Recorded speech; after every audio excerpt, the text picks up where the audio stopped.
Today I'm gonna ruffle some feathers with this one. Whoever wrote these quilting rules anyway? And do we really need to police them by enforcing that every quilter abide by them? Stay tuned to find out. Hi, my name is Tammy. I'm a human being and I created Quilty Chats because quilters always have something to say. What is quilting technically? Well, according to Wikipedia, quilting is a term given to the process of joining a minimum of 3 layers together, either through stitching manually or using a needle or thread, or mechanically using a sewing machine.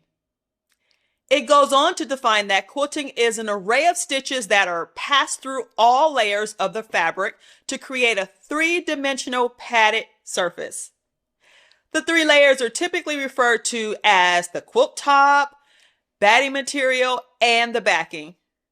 Let's start with the 1/4-inch seam rule. I totally understand why this rule is important. I mean, if you don't use a consistent seam when you're sewing your project, it can come out either misaligned or have some puckering issues. I've tried breaking this rule by sewing smaller seams like 1/8 of an inch or a larger seam like 1/2 inch. The 1/8 of an inch decreased the stability of my quilt block and the 1/2 inch created a little bit too much bulk. So I guess I will abide by this 1/4-inch seam rule. How about the precision in cutting your fabric rule? Yes, it is important to make sure that you cut your fabric accurately so that your blocks have some sort of uniformity. But using a rotary cutter and acrylic rulers ain't the only game in town.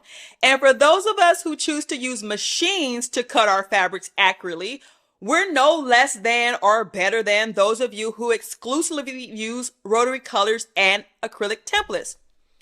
We just take a different road on the journey to get to our final quilting destination, that's all. And then there's a rule about which way to press our seams. Do you press them open, or do you press them to the dark side, or do you press them to the light side? Oh my stars, there are so many pressing rules. I typically press my seams the way the fabric speaks to me. Most of the time I press them open, and if I do press to a particular side, it's not intentional. I am not entering my quilting projects into quilt shows. I make my projects to give them as gifts. I make them with love. So the people I give my projects to aren't looking at them with a microscope to determine if they can see the dark color through the light fabric because I pressed on the wrong side. However, if I'm being honest, there are times where I have bulk issues, but so what?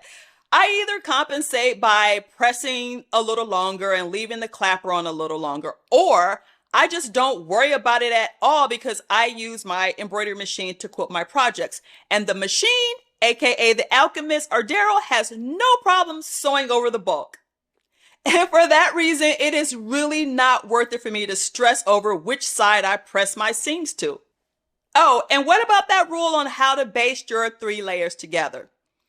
Before you start quilting your project, which is the quilt top, the batting, and the backing, those need to be stabilized to prevent them from shifting when you quilt the 3 layers together.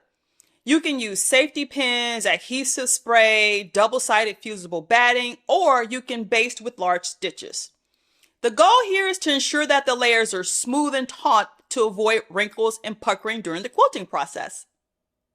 So however you get there is your choice and should be based on the materials you use to create your quilt sandwich and the look you're going for in the end and what you have on deck at the time you reach this phase in your quilting project. And then there's the rule about backing. Listen, you don't have to use only quilting cotton as your backing. I've used Minky/Cutto, I've used upcycled bed linens, I've used upcycled curtains, I've used a variety of materials for my backing. This is absolutely a rule that I break most of the time when completing my quilted projects. Lastly, let's talk about quilting the layers together. In general, I do follow the recommendations from the batting manufacturer as to how many inches apart your stitches should be.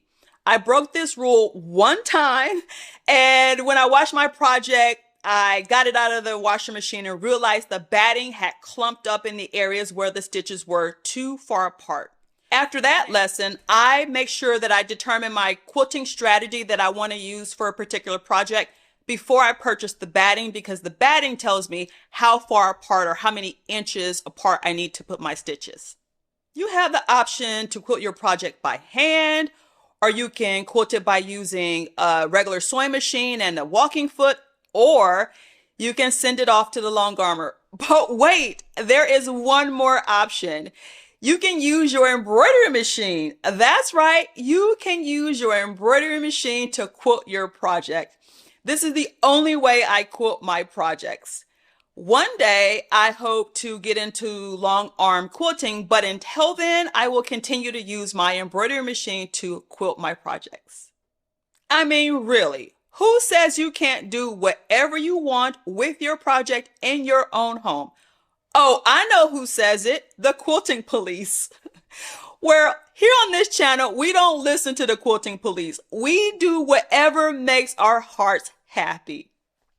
From my worldview, yes, these rules are important.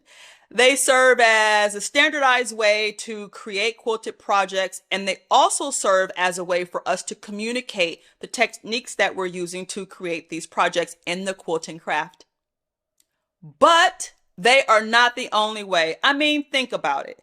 Our quilting founders didn't have fancy rulers or fancy fabrics, and they sure didn't have all the modern tools we have today. They simply just used what was on hand with their hands and made quilts that served as utilitarian tools or as a way to engage in their local communities. So what is quilting to you? What do you get out of it? Why do you do it? What quilting rules do you break when creating your projects?